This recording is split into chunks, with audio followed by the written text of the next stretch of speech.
Good morning and welcome to the Deseret News National Edition. I'm Dave McCann. Public opinion guru Frank Luntz is best known for developing messages for various Republican causes, including Newt Gingrich's Contract with America, if you remember that. This morning, Luntz sits down with Deseret News editor Paul Edwards to discuss issues most important to families. Well, Dr. Frank Luntz, it's great to have you here with us today. You wrote a book back in 2009 about what Americans really want. And I guess my question today is, we're 6 years beyond that. What do Americans really want today? What are their hopes? What are their fears? Well, they're disappointed because what they really wanted in 2009 is not what they have in 2015. They feel even more economically stressed. They don't have faith that the politicians listen to them. They don't believe that the business community has their best interests at heart. They are frustrated with the media that they see as being inaccurate or biased. They believe that entertainment makes it harder for them to raise their kids. So basically, they're not happy or satisfied with all that much out there, which is why you see all that anger, all that cynicism, all that sense that America's best days may have been behind us, and that what we have coming up is pretty scary. So with this lack of faith in core institutions, where should Americans be putting their faith based on what your polling suggests? Well, it's funny because just maybe they should be putting their faith in faith. But there have been issues there as well. Religious leaders who've done things that they should not have done and behaved in ways that are not ascribed to in their teachings. I think all institutions are under attack because the leadership hasn't delivered what the public expected.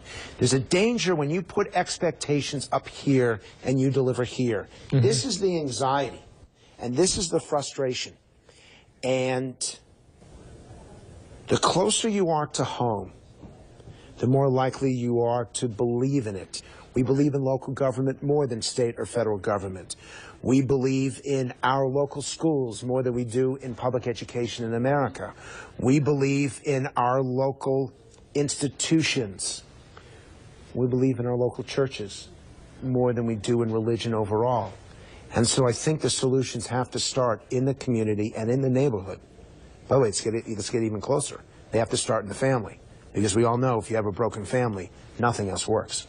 Let's talk about the family for just a moment, because again, in the 2009 book, my recollection is that a loving family was one of the main things that Americans really, really wanted. It was the main. It was number one. Okay. It mattered more than wealth. It mattered more than house. It mattered more than job.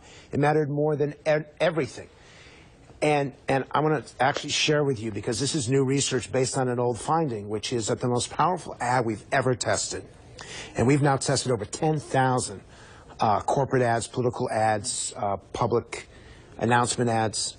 The most powerful of all is a Google ad, and it runs about 90 seconds long, which is rare. And it's all about a father's saving moments via Google, using all the different services that Google has to be able to communicate to his daughter who had just been born, and the ad goes through her first 5 years. And the ad ends with him saying, "I can't wait to be able to share these thoughts with you someday. Love, Dad." That ad wasn't just the best ad among men, it was the best ad among women. Because you ask women what they want more than anything else in life, it is a dedicated father for their children. What makes a woman most happy isn't even when her husband shows respect to her. It's when her husband shows love to their children. And that's a very different way of looking at family.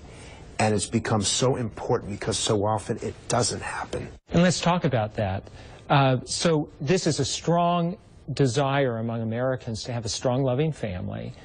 And yet we see the family in a kind of free fall in terms of late formation of families, rapid dissolution of families. So are Americans hypocrites in their view towards family, or what can we do to revitalize based on what you're seeing out there? And they're not hypocrites in their views, they're hypocrites in their behavior. The joke that I like to tell is that half of all marriages end in divorce, the other half end in death. So either way, it's not going to work out for you. The question is, where are your priorities? And that's the biggest issue of all. When you make a commitment to your spouse, it is supposed to be for life, and sometimes those don't work out. And in my research and what I've learned over time, that is still less important than the commitment you make when you bring a child into this world. That is a sacred bond that must be upheld above everything else. You entered willingly into that contract of marriage, both of you. But when you create a life, that is the deepest responsibility. And the problem is there are too many people who prioritize work over raising their children, even in intact families, that prioritize their own financial situation over their children, that are more interested in dining out at night than they are in buying a book so that their 6-year-old daughter, their 9-year-old son will read and do so effectively. The families that I love, and because of my age and where my friends are now, to watch these parents do everything they can to ensure that their kids get into the right schools. The sacrifices that they make often to take kids out of public school because they're not teaching them well and put them in private school. Middle-class families that are paying, in some cases, tens of thousands of dollars. I appreciate that because that's where the priorities should be. I was so fortunate. I make fun of my mom and dad, particularly my mom, because she was just so prevalent in my life. My mother always taught me to ask questions. That's how I became a pollster. But you know what I answered? Mom, how far is the earth from the sun? Her response, how far do you think it is? That's not helpful. I used to think of my mom as like a living, breathing Google before there was a Google. It turns out that she was just answering questions with questions, which drove me crazy.